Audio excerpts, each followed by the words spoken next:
Hi everyone, welcome back to Grind and Shine. This is Isabel. Today we're super excited to have a very seasoned professional in the coffee industry. He is a coffee shop owner, Joshua Liew. Welcome. Hi, welcome everybody. Yeah. So before we start, maybe Josh, you can let us know a bit of who you are and your introduction. Great. Hi everyone. My name is Joshua. A bit about before I came into the coffee industry, I actually started out like most Singaporean, like growing up. Our parents like be a banker, be a doctor, be a lawyer, and a typical Asian thing. And I actually went into the bank. I was there for a few months after national service, and I totally hated it. Maybe it's just in my blood, or I became someone that I did not like, and I realized that maybe this corporate world is not for me. So with that, I actually went back to school, pursue my degree. I did business management, and I was really fortunate enough to head to Melbourne. And it happens to be like the Hollywood for coffee back then. And I really enjoyed it. I remember my first coffee I had at Hardware Society. In 2 minutes, I finished my whole cup, and I was like, wow, this is freaking amazing. So upon graduation, I decided to stay and pursue coffee. And you can imagine the horror of my mom. Like, she was like, oh, that international school fees, and you are staying back to be a barista. And I was like, yeah, mom, I think this is what I want to do. So I decided to stay and really work my laurels. I realized that if I really ever wanted to have a cafe in the future, I need to understand. My dad always told me that every mistake we make will cost us money. His question was, how much money do you have? Therefore, go and make so much mistakes at a very young age. And when you are ready to open your own cafe, like, you will learn to avoid those mistakes. And I really carried that with me even till today. So I came back to Singapore when my visa expired in Australia. And then I worked for Common Man Coffee Roaster, also known as Fire Spirit Group, back then. And I was really fortunate. The team was really amazing. Till today, still a big fan of them. I had really amazing team. My direct supervisor, Matthew, really looked after me. And because of that, I think I was able to flourish in the industry. And then I moved backwards from cafe, barista, front of house. I went to do production. And then I landed myself in a sales role in wholesale coffee. I never thought I would study so much to do sales, but I tell you, I fell in love with it. I fell in love with sales because there's such a huge element of helping people. You get to know people, you understand their needs, and then you look at your resources and try to solve their problems for them. And through that process, I made so many friends in the industry. And that was also quite a critical point for me when we first opened up, because we got so much help, so much favor. And yeah, so I would say that it's how I kind of started my journey. And then from there, I had an opportunity to open Glasshouse with 2 other people. And they're really amazing guys. And then after that, we are almost 7 years in. So that's a bit of our background. Nice. Thank you so much. Do you remember how did you first have the idea of starting Glasshouse? Was there a light bulb moment? Was there like a realization, okay, mom and dad, I really have to do this? I think it's very interesting for me because growing up, I think like most people, I didn't really know what I want to do. I think growing up, it's a lot of how can I earn more money.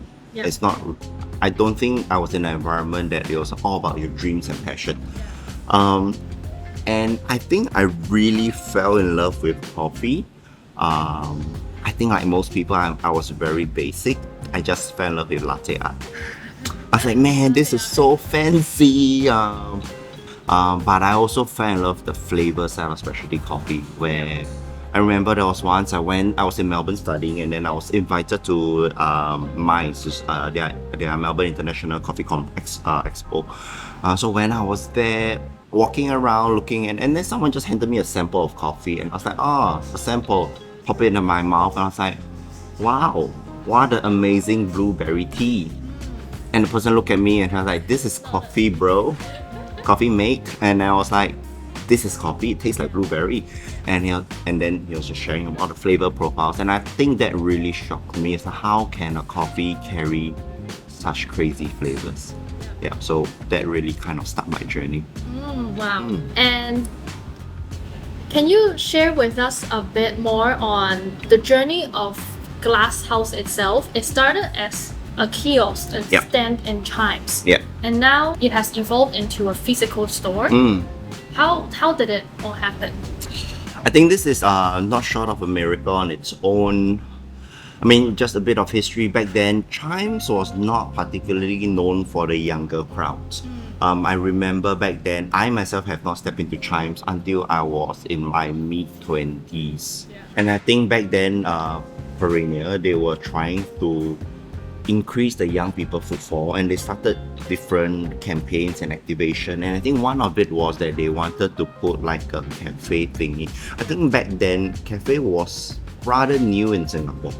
That was 2017, yeah, 16, 17, and there was an opportunity. So back then my ex-partner, he was saying that, hey, we have this opportunity, shall we go in?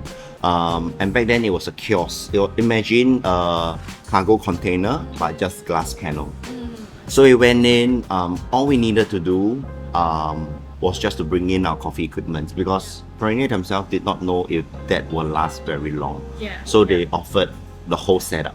I see. The furniture, the light, the bar, and everything, and they invited us and said, hey, if 3 months work, would you like to extend?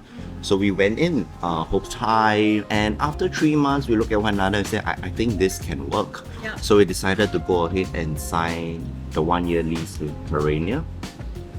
And shortly after that, URA came, Urban Redevelopment came and said that, hey, this plot of land, you're not supposed to do business here. And Perennial's like, hey, we actually have 4 empty units over there at the corner. Would you like to take that instead? Yes. So we say, hey, you know, what's there to lose? Same setup. They set up everything. Yeah. We just brought in our coffee equipment. It was very bare minimal. So funny. People was like, oh, I love your Scandinavian minimalist look. And back in our mind, it's like, we are just broke. Everything was IKEA, you know. I think back then when we first started, our whole intention or our vision or goal was to share specialty coffee with the people in Singapore. So we wanted to make it super affordable. Yeah. Like people wouldn't think twice about, yeah, let's try it, let's pay for it. So we were selling coffee at $3.50. Yeah.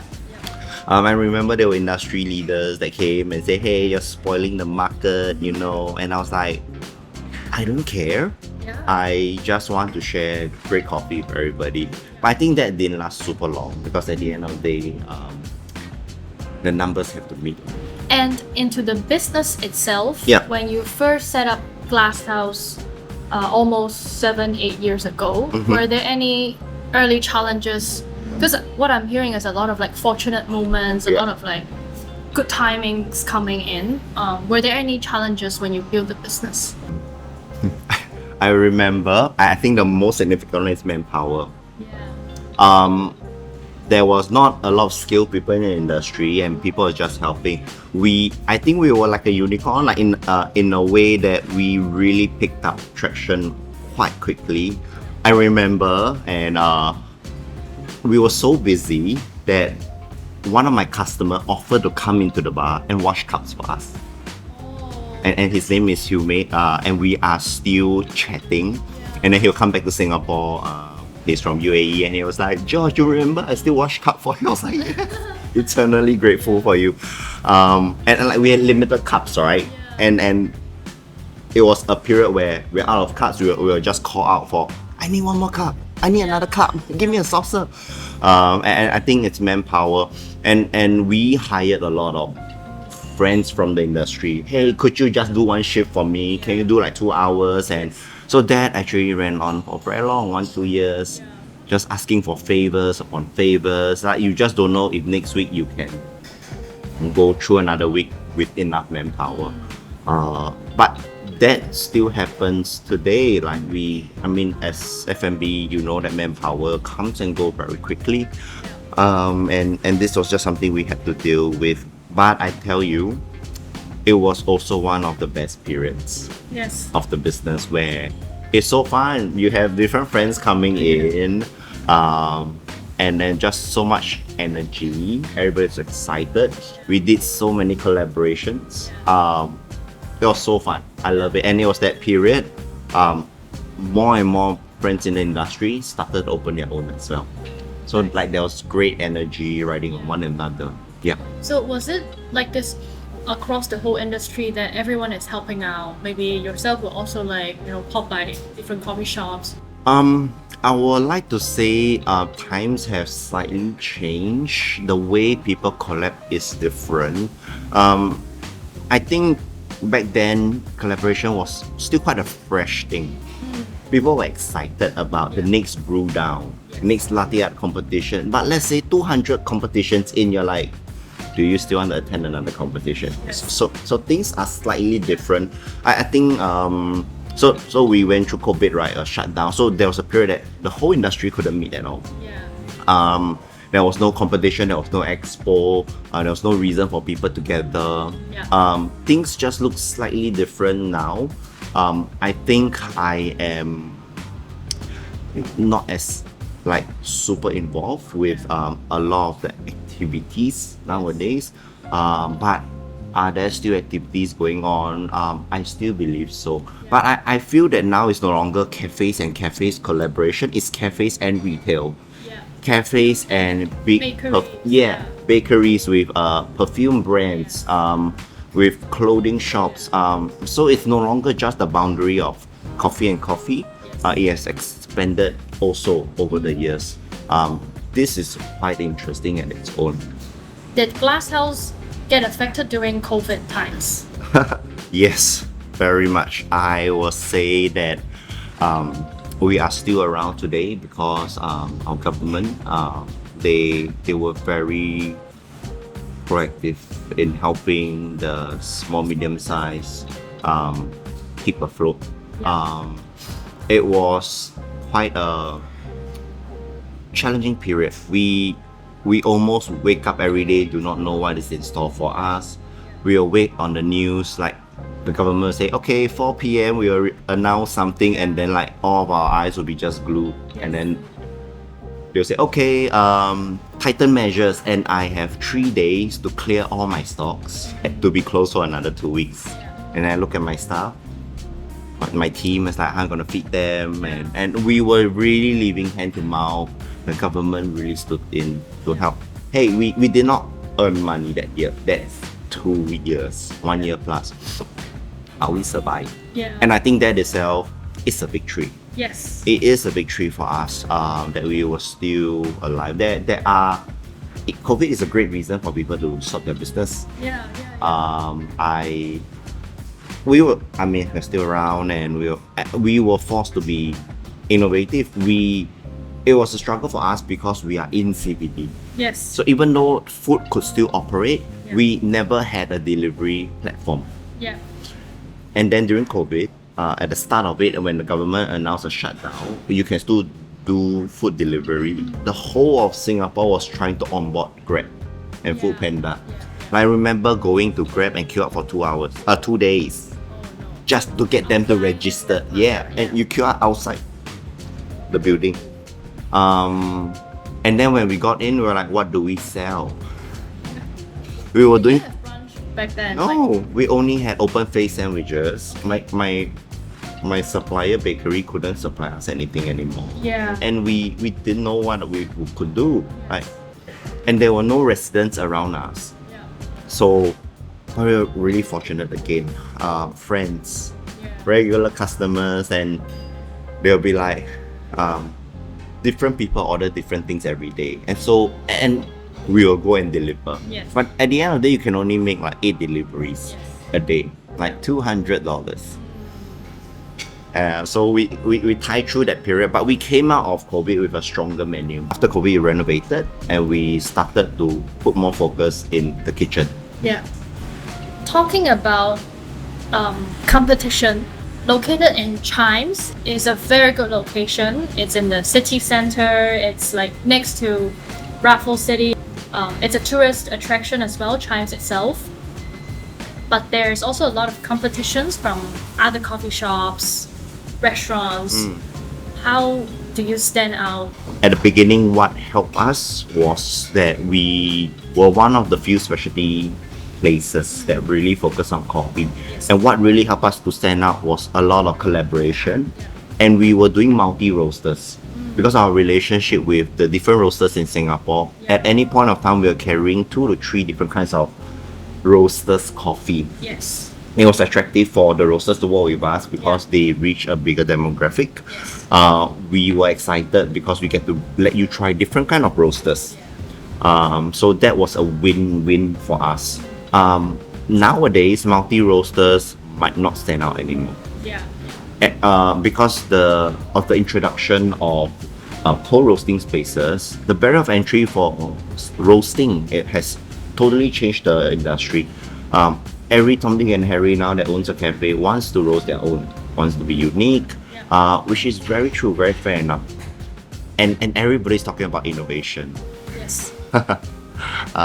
Friends, can I tell you that innovations are usually a luxury?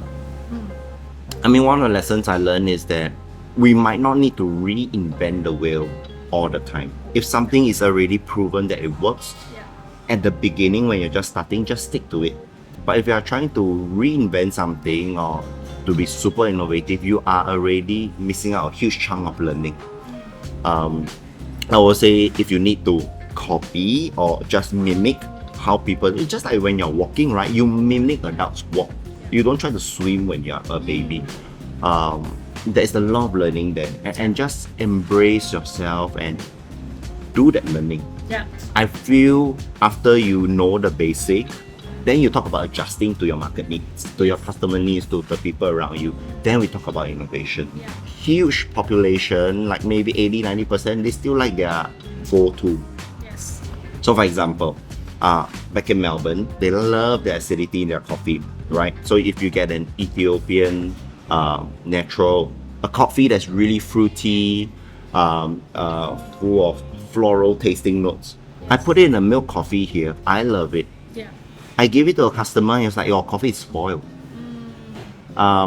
So I think, yes, Singaporeans love experience. But I'll say a huge population still like what they are so familiar with and comfortable with. So that's why I'm very insistent on having my milk hopper, because we use 2 hoppers. Something that's nutty and chocolatey that is in the heart of the locals. Yes. They grow up with very mild kind of coffee, sugar or just something nutty chocolatey. Like, don't take that away from them. They still want that. But if you want to be adventurous, my second hopper, a bit more taste acidity, a bit more floral fruity notes. So yeah. How would you manage the standard between crafting a nice coffee, nice specialty coffee, versus maintaining what is happening in the kitchen and the back end, and even front of house? Like, what are your prioritization? Yeah, like you said, over the years, you do get clearer in what you want to do and what you want to achieve. Yes, we did started, and the huge focus was all in our coffee. That can be tell through the equipment that we invest in.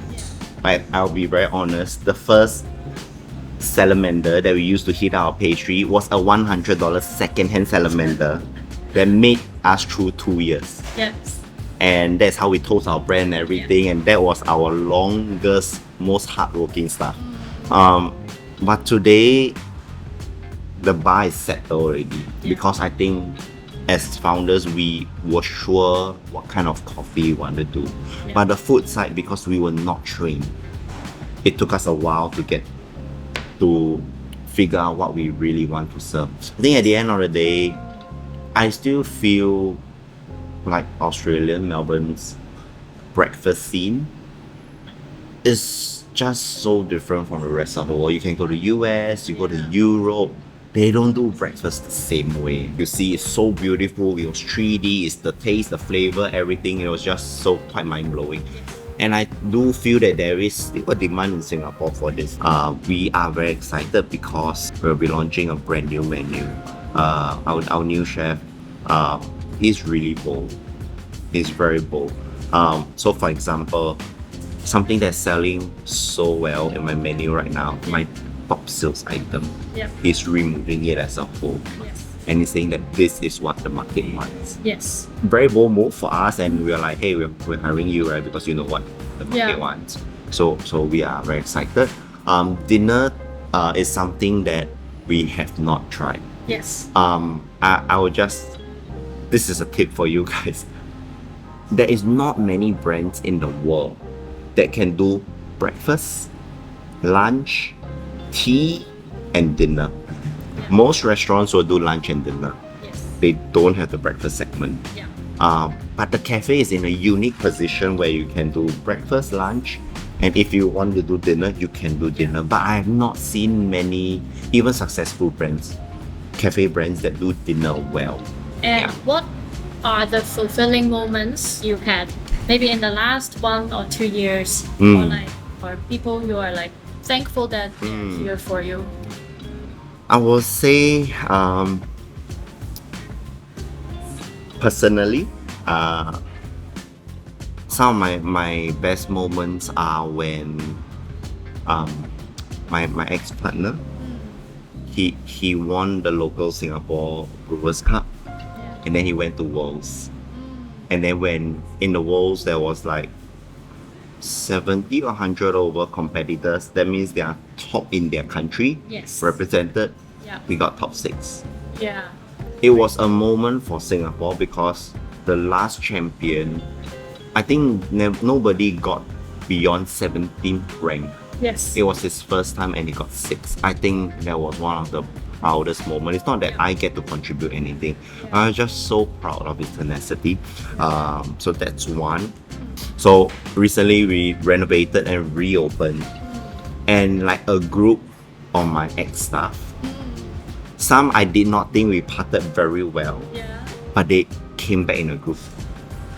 And we were chatting, we were laughing, and just so grateful that we get to journey. Even though it was a short period of time. I don't know about you, but I've learned that people that's working with you, they're on loan. And at the end of the loan period, they will have to go, and you need to be okay with that. So for them to come back, it was so rewarding. Because when people leave, you always question like, are you a terrible boss? Or like, was systems bad? Were I overlooking anything? And you ask yourself, and you kind of like put a lot of pressure on yourself. But to see them come back, it was so rewarding. That is very touching just to hear you saying about it. And advice for young people, young baristas, or aspiring entrepreneurs who may want to set up their own coffee shops one day. If they were to found a business like that, what kind of skill sets or what kind of people they have to look out for to do this with them? Partnership, the pros are that you get to tap into many areas that, let's say I'm not good at coffee and you're good at coffee. We get to rely and milk on one another, and really benefit from it. But there's also an element of disagreements, things like that, and how do you resolve them. I think the only way this can work with multiple partners is that if they all agree and come together and say one person will lead and one person will always have the final say. That is what I believe after studying so many business models, is that this is only how it can work. If one person leads. And the other two have to agree and submit. That's the only way. There's 3 positions or 3 roles or elements that you need to fulfill, which I think most successful business have. So one is the artist, the other one is the entrepreneur, and the last one is the operator. One person can carry multiple hats, and in fact in the beginning you have to carry all the hats. So as the artist, it is your job, they mainly are so engrossed with the product, the journey, the thought process, and they usually relate best to the customers. So the artist, it's the human touch of it. The entrepreneurs is the person that always think about how do I add value to the business. Maybe one day I sell it, but at this point of time, how do I increase the value? By putting things here, by talking this way, by having this system, by having this product, how do I increase efficiency, reduce margins of wastage and everything? The entrepreneur always thinking of this, increase the value of the business. And then last one is the operator. How do I run the business? How do I keep the ship afloat? How do I ensure all my stuff is still around? So I would say out of these three, the operators is something that you can work on. You can grow and learn the fastest by working for other people. You learn. The last two, it's also you need effort, but I'll say the artist is one of the hardest to learn. Being able to identify yourself, which is your strength, you either hire to cover. But I do feel that all three elements are really crucial when you plan your businesses. Some advice for budding entrepreneurs is that just go and think that there's so much more to learn from the world and from the people around you. Get ready to get your hands really dirty. Be okay scrubbing floors. I think in any form of business, your base foundational is your products or your service. If you don't have such a good product, you will be spending so much money, so much time trying to market it. And what will happen? People come one time and they don't come back again. Thank you so much, Josh, for coming in today. Before we end the discussion, we're gonna play a little game. Oh, sure. That'll be fun. Okay. It's called Quick Shots. You have to answer within 10 seconds. Try my best. Yes? Okay, first one. Your favorite pastry? Shucks.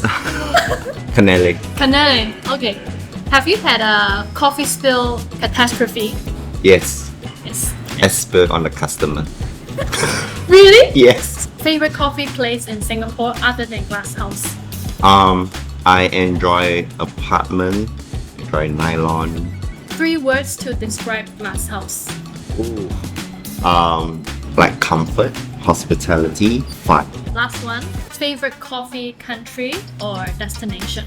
Maybe Melbourne. Thank you, Josh, for coming in today. If you want to follow Glasshouse on Instagram, feel free to do so. Please follow us on YouTube at Grind and Shine and also Spotify, Grind and Shine Podcast. And we'll see you very soon. Thank you, Josh, for coming. Welcome. Thank you.